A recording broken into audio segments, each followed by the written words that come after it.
Bismillahirrahmanirrahim. Assalamualaikum warahmatullahi wabarakatuh. Gimana kabarnya hari ini anak-anak? Semoga hari ini kalian dalam keadaan sehat walafiat ya.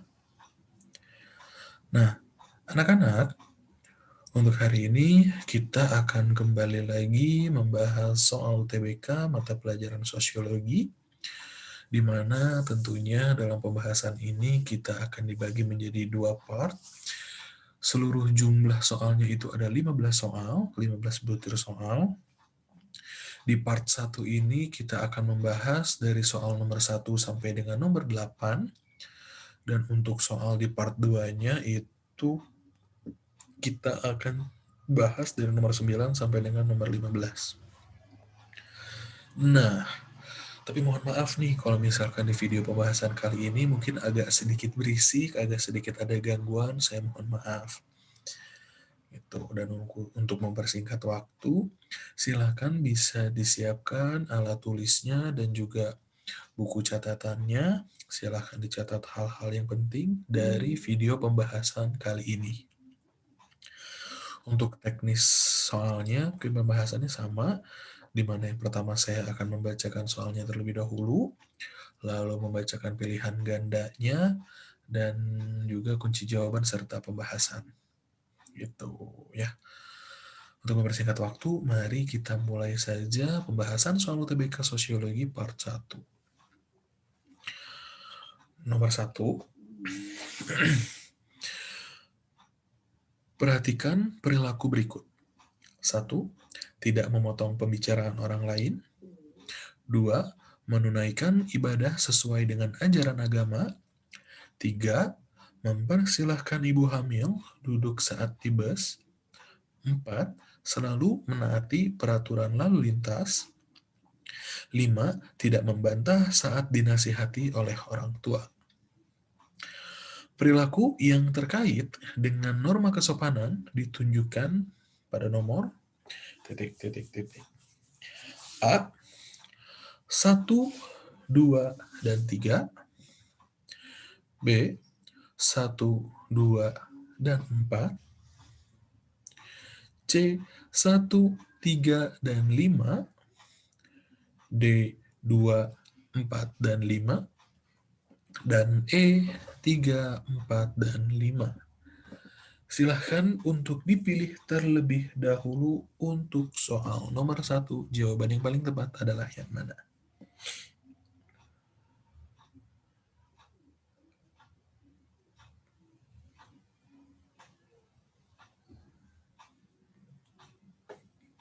Sudah? Kalau sudah, mari kita lihat di kunci jawaban dan juga pembahasannya. Nah, ini dalam kunci jawaban juga bisa tepat ataupun bisa tidak tepat ya. Tapi mari kita lihat di pembahasannya. Apakah tepat kunci jawabannya dengan pembahasannya? Kunci jawabannya adalah yang C. Yaitu adalah tidak memotong pembicaraan orang lain, mempersilahkan ibu hamil duduk saat di bus, dan juga tidak membantah saat dinasihati oleh orang tua. Kita lihat dulu pembahasannya. Norma kesopanan berkaitan dengan tata kelakuan yang baik dan diharapkan oleh masyarakat. Karena pada dasarnya, norma kesopanan bersumber pada tata aturan masyarakat dalam berperilaku. Nah, ini ya yang bisa kita lihat. Berperilaku yang baik, tidak memotong pembicaraan orang lain, mempersilahkan ibu hamil, dan juga tidak membantah saat dinasehati oleh orang tua. Betul ya, berarti antara kunci jawaban, pembahasan, dan soal ini ada betul ya. Gitu. Mari kita lanjut ke nomor 2. Ani merupakan remaja yang bergaul dengan banyak teman. Namun, ia sering pulang larut malam sehingga Ani sering digunjingkan, bahkan mendapat teguran dari tetangganya. Perilaku Ani telah melanggar norma ... A. Usage. B. Folkways. C. Mores. D. Custom. Dan juga E. Law. Nah, namun sebelum sana saya akan membahas sedikit terlebih dahulu mengenai apa itu usage, apa itu folkways, apa itu mores, custom, dan juga law. Nah, di sini tuh ada di materinya nilai dan norma sosial, ada di bagian klasifikasi norma sosial. Yang pertama yaitu adalah cara ataupun usage. Bentuk perbuatan individu yang tidak terus-menerus, berdaya ikat sangat lemah. Pelanggarannya hanya sekedar mendapat celaan ataupun teguran. Contoh, orang yang bersendawa atau berdecap ketika makan, meludah atau mengeluarkan ingus di sembarang tempat. Sebentar ya. Nah, kita lanjut ke folkways. Folkways ataupun kebiasaan yaitu adalah bentuk perbuatan berulang-ulang dalam bentuk yang sama serta dilakukan secara sadar dan mempunyai tujuan jelas yang dianggap baik dan benar oleh masyarakat tertentu. Contoh, mematuhi orang tua, menggunakan tangan kanan ketika makan, memberi dan menerima sesuatu, mengetuk pintu ketika ingin masuk ke ruangan orang lain, mengucap salam ketika bertemu, membungkukkan badan ketika melewati orang yang lebih tua, memakai baju batik ketika menghadiri acara resmi. Nah, mari kita lanjutkan lagi. Di sini ada mores. Mores ataupun tata kelakuan, aturan yang sudah diterima masyarakat secara sadar atau tidak sadar dan dijadikan pengawas ataupun kontrol terhadap anggota masyarakat. Dalam tata kelakuan terdapat unsur pemaksaan ataupun larangan terhadap suatu perbuatan. Contoh, larangan melakukan kejahatan, larangan berjudi, larangan minum minuman keras, dan larangan menggunakan obat-obatan terlarang. Itu adalah mores. Terus ada custom ataupun adat istiadat. Tata kelakuan yang bersifat kekal dan berintegrasi sangat kuat terhadap masyarakat yang memilikinya. Pelanggaran terhadap adat istiadat akan menerima sanksi yang keras, baik langsung maupun tidak langsung. Contoh, di Lampung terdapat hukum adat yang melarang perceraian. Jika dilanggar, tidak hanya yang bersangkutan yang akan tercemar namanya, melainkan keluarga dan seluruh sukunya. Lalu yang terakhir, itu adalah hukum, bersifat formal dan pada umumnya tertulis dan disahkan lewat lembaga ataupun lembaga negara ya.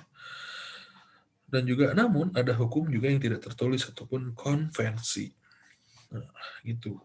Contohnya yaitu adalah orang yang membunuh akan dijatuhi sanksi sesuai perundang-undangan. Nah, kira-kira dari soal nomor 2 ini, jawaban yang paling tepat yang mana nih? Silakan dipilih terlebih dahulu untuk soal nomor 2.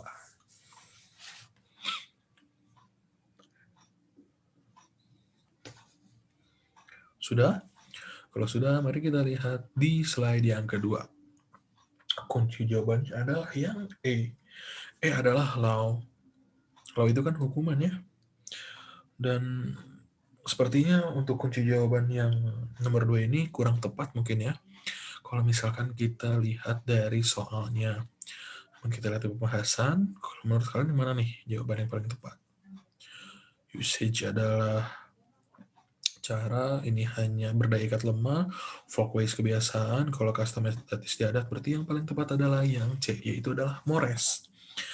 Nah, di mana mores merupakan norma ataupun aturan-aturan yang menyangkut tata kelakuan individu dalam masyarakat. Setiap perilaku atau tata kelakuan individu diatur dalam mores. Pelanggaran pada norma ini adalah berupa cemoohan ataupun teguran dari masyarakat.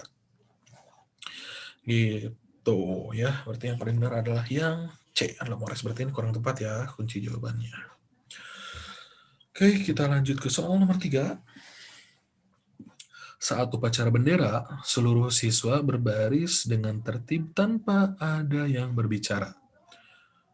Mereka mengikuti upacara bendera dengan hikmat. Faktor pembentuk keteraturan tersebut adalah titik-titik-titik. A. Ketertiban. B. Keteraturan. C. Sosialisasi, D. Keajegan, dan E. Kesadaran. Nah, silakan untuk dipilih terlebih dahulu untuk jawaban nomor 3.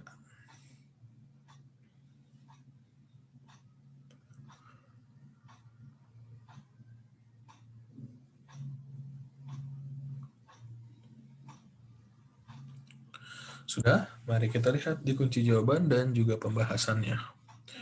Kunci jawabannya adalah A, yaitu adalah ketertiban. Pembahasannya, salah satu unsur pembentuk keteraturan sosial adalah tertib sosial. Siswa yang berperilaku tertib sesuai peraturan sekolah telah membentuk keteraturan di sekolah tersebut. Nah, jadi kalau misalkan kita lihat soal nomor 3 ini, jawaban yang paling tepat adalah yang A, yaitu adalah tentang ketertiban. Sebenarnya sini bisa dipahami ya untuk soal nomor 3.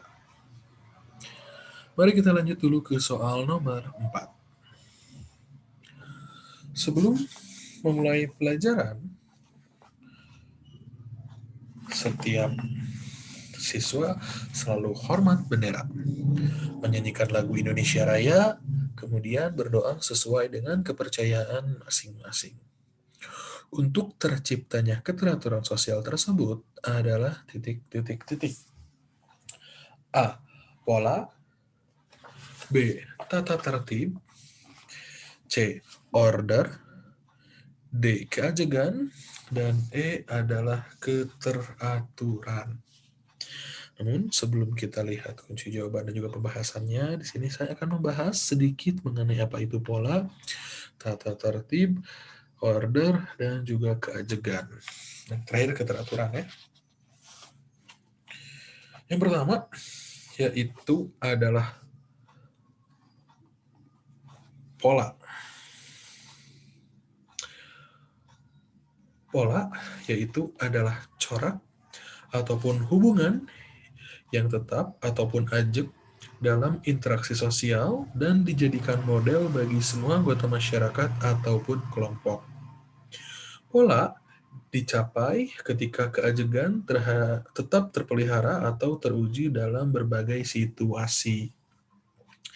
Lalu ada tata tertib ataupun tertib sosial, yaitu kondisi kehidupan masyarakat yang aman, dinamis, itu tertib sosial ya, bukan tata tertib, mohon maaf, dan teratur yang ditandai dengan setiap individu bertindak sesuai hak dan kewajibannya. Lalu ada order. Order yaitu adalah sistem norma dan nilai yang berkembang, diakui dan dipatuhi oleh seluruh anggota masyarakat. Dan keajegan yaitu suatu kondisi keteraturan yang tetap dan tidak berubah sebagai hasil dari hubungan antara tindakan, nilai, dan norma sosial yang berlangsung secara terus-menerus. Nah, ini ya merupakan sebenarnya ini hanya ada 4 ya untuk keteraturan sosial tersebut, hanya ada pola, ada tertib sosial, ada order, dan juga yang terakhir ada keajegan. Dan nomor 5 atau poin yang E itu bukan merupakan keteraturan sosial. Gitu. Nah, silahkan dipilih dulu untuk nomor 4, jawaban yang paling tepat yang mana?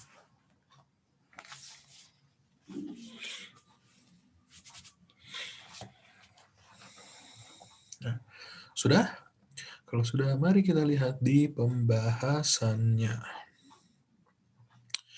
Kunci jawabannya adalah yang D, yaitu adalah keajegan. Apakah betul? Kemudian berdoa sesuai dengan kepercayaan masing-masing untuk terciptanya sebuah keteraturan sosial. Nah, betul ya, ini adalah kondisi keteraturan yang tetap dan tidak berubah sebagai hasil dari hubungan antara tindakan, nilai, dan norma sosial yang berlangsung secara terus-menerus. Nah, ini dilakukan secara terus-menerus ya ketika melangsungkan kegiatan upacara bendera. Nah, jadi betul, jawaban yang paling tepat dari nomor 4 adalah yang D, yaitu adalah keajegan. Oke, kita lanjut ke nomor 5.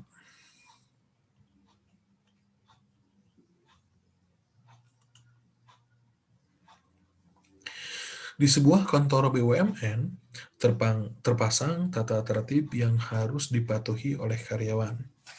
Setiap pagi, karyawan dapat membaca tata tertib yang terpasang di samping pintu masuk. Oleh karena itu, seluruh karyawan bertindak sesuai dengan tata tertib yang ada. Pembentuk keteraturan dalam contoh tersebut adalah titik, titik, titik. A, yaitu adalah pola. B, tertib sosial. C, order. D, keajegan. Dan E, yaitu adalah paksaan. Nah, silakan dipilih dulu jawaban yang paling tepat untuk nomor 5 adalah yang mana?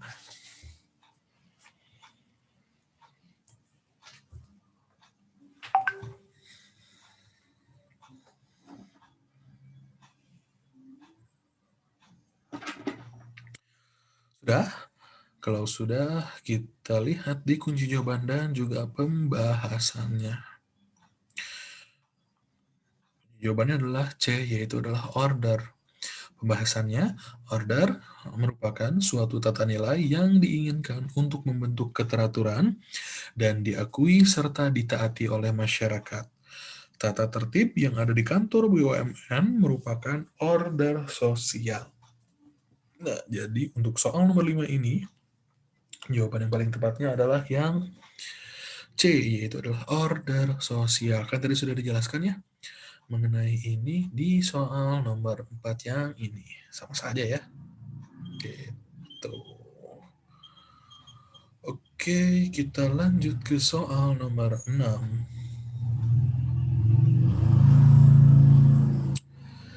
Sejak kecil, Rino selalu diajarkan untuk mencium tangan ayah dan ibunya sebelum dan sesudah berpergian. Hingga pada saat Rino dewasa, hal tersebut telah menjadi kebiasaan Rino. Bahkan Rino juga selalu menghormati orang yang lebih tua. Contoh tersebut merupakan bagian dari tujuan sosialisasi, yaitu titik, titik, titik. Waduh, ada pesawat lewat ya, sebentar.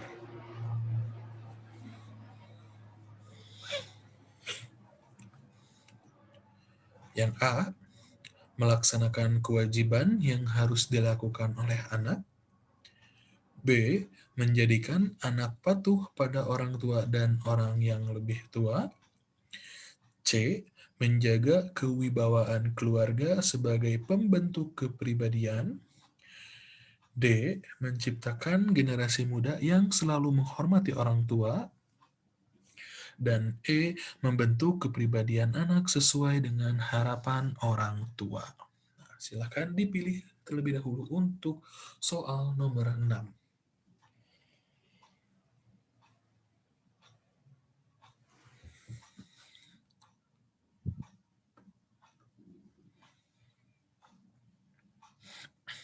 Sudah? Kalau sudah, mari kita lihat di slide yang kedua ya. Itu ada E, yaitu adalah membentuk kepribadian anak sesuai dengan harapan orang tua. Pembahasannya, sosialisasi bertujuan menerapkan nilai dan norma pada individu sehingga terbentuk kepribadian sesuai dengan harapan orang tua, keluarga, dan juga masyarakat. Nah, gitu ya.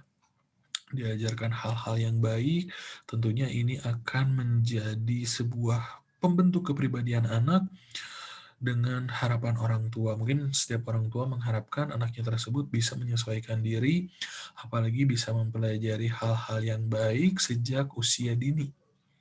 Gitu, karena mungkin lebih mudah untuk diajarkan ya kepada anak-anak yang usianya dini gitu dibandingkan orang-orang ataupun anak-anak yang sudah beranjak dewasa. Gitu. Oke, kita lanjut ke soal nomor 7. Nomor 7, di rumah, Andina merupakan gadis yang menurut kedua orang tuanya mendidik dengan penuh kesabaran.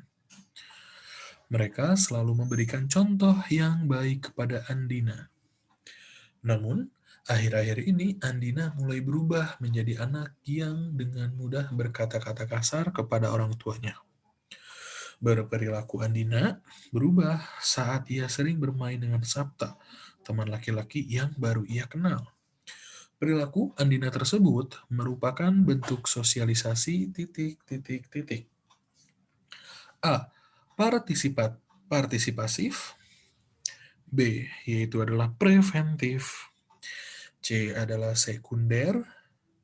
D adalah represif. Dan E adalah primer. Nah, kira-kira jawaban yang paling tepat untuk soal nomor 7 itu yang mana ya? Silahkan dipilih dulu nih jawaban untuk soal nomor 7.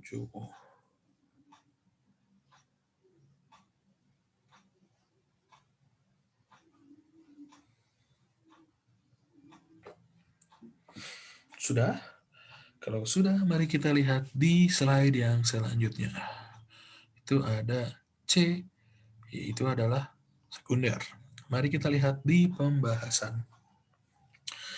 Bentuk sosialisasi ada dua macam, yaitu sosialisasi primer yang terjadi dalam lembaga keluarga dan sosialisasi sekunder, yaitu proses sosialisasi yang terjadi di lingkungan luar, baik sekolah, masyarakat, lingkungan bermain, maupun lingkungan keluarga. Nah, jadi ini kan terjadinya di luar ya. Kalau misalkan di rumah menurut kepada orang tuanya, tapi kalau misalnya akhir-akhir ini karena adanya pengaruh dari orang lain, terutama ini nih yang namanya Sabta. Jadi perilaku Andina tersebut berubah ya gitu. Jadi yang paling benar adalah yang sekunder itulah terjadi di luar lingkungan. Ya, lingkungan keluarga ya khususnya. Gitu. Oke, bisa dipahami? Kalau bisa, mari kita lanjut ke soal nomor 8, di mana ini adalah soal terakhir, kalau saya tidak salah, untuk video pembahasan part yang pertama. Ketika seorang anak menginjak usia remaja, ia akan mencari sosok figur yang dijadikan panutan. Sosialisasi tersebut menunjukkan anak telah mampu mengambil peran orang lain. Ia pun telah menentukan sikap yang lebih luas sehingga menjadi individu yang mandiri. Hal ini menempatkan sosialisasi anak berada pada tahapan titik titik titik. A. Play stage. B. Yaitu adalah game stage. C. Yaitu adalah konflik. D. Preparatory stage. Dan E. Generalized other. Nah, mungkin untuk slide yang ini kalau videonya sudah diupload lagi mungkin ini sudah dibahas. Cuma mungkin untuk memperkuat ataupun menambah ilmu juga, mari kita bahas sedikit saja mengenai apa itu play stage, apa itu game stage, apa itu preparatory stage, dan juga apa itu generalized other. Yang pertama itu ada play stage ataupun tahap meniru, di mana dalam tahap ini anak mulai menirukan peran yang dijalankan orang tua, kakak, ataupun tetangga, tapi belum memahami sepenuhnya peran yang ditirukan. Contoh, ketika seorang anak bermain menjadi seorang polisi atau dokter, ia belum mengetahui mengapa polisi menangkap penjahat atau mengapa dokter menyuntik pasien. Lalu ada game stage ataupun tahap persiapan, tahap berlatih ataupun mencoba mengambil peran sosial dalam masyarakat. Anak sudah menyadari peran yang dijalankan dan peran orang lain. Contoh, dalam permainan voli, seorang anak menyadari peran wasit, toser, atau pemain lain dalam tim. Kalau ada konflik, kalau konflik itu merupakan sebuah bentuk penyimpangan ya, dan ini bukanlah termasuk ke dalam sosialisasi gitu, tahapan sosialisasi ini tidak termasuk. Lalu ada tahap preparatory stage ataupun tahap persiapan. Sejak anak dilahirkan, ia mempersiapkan diri untuk mengenal dunia sosialnya dan memperoleh pemahaman tentang dirinya sendiri. Dan yang terakhir yaitu adalah generalized other, tahap penerima norma kolektif. Tahap mengambil peran sosial tertentu bagi kemajuan masyarakat, anak mampu mengambil peran orang lain yang lebih luas. Itu adalah generalized other. Nah, kira-kira dari pembahasan tersebut, Yang menurut kalian jawaban paling tepat untuk nomor 8 itu yang mana ya? Silakan untuk dipilih terlebih dahulu jawaban untuk soal nomor 8. Silakan.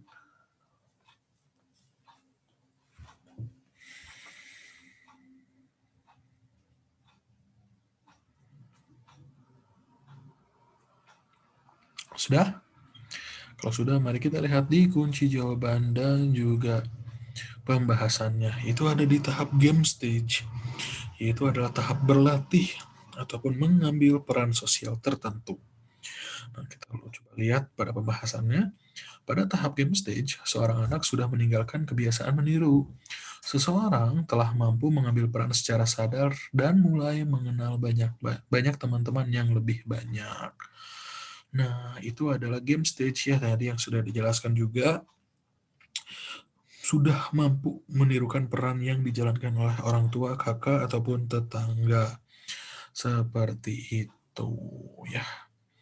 Di sini mungkin bisa dipahami untuk soal nomor 8 ini. Kalau misalkan bisa, ini adalah soal terakhir di video pembahasan part 1 ini. Tentunya nanti akan kita lanjutkan di video pembahasan yang part 2-nya. Nah, kalau misalkan ada yang memang ingin ditanyakan, silahkan bisa tanyakan langsung ke saya. Boleh via apapun, mungkin ya, boleh via WA ataupun yang lainnya. Gitu. Insya Allah nanti akan saya bantu jelaskan lagi. Kalau misalkan dari anak-anak ada materi yang ataupun dari soal-soal ini ada yang kurang dipahami. Paling itu, tapi seperti biasa mungkin ini adalah tagline kita, yaitu adalah melanjutkan doa dan juga memaksimalkan ikhtiar. Jangan lupa kita selalu berdoa, minta yang terbaik dari orang tua, dan juga mungkin minta kepada Allah. Dan juga memaksimalkan ikhtiar. Jangan lupa untuk berusaha semaksimal mungkin. Kasih effort kalian lebih lagi dari hari-hari sebelumnya. Dan juga percaya aja bahwa sebenarnya usaha itu tidak akan mengkhianati hasil. Makanya silakan kalian nikmati terlebih dahulu usaha kalian sekarang ini, ikhtiar kalian terlebih dahulu. Semoga nanti apa yang ingin kalian capai bisa dicapai. Paling itu saja yang bisa saya sampaikan. Mari kita ucapkan hamdalah bersama-sama terlebih dahulu. Alhamdulillahirrabbilalamin. Saya tutup untuk pembahasan video part 1 ini. Wassalamualaikum warahmatullahi wabarakatuh.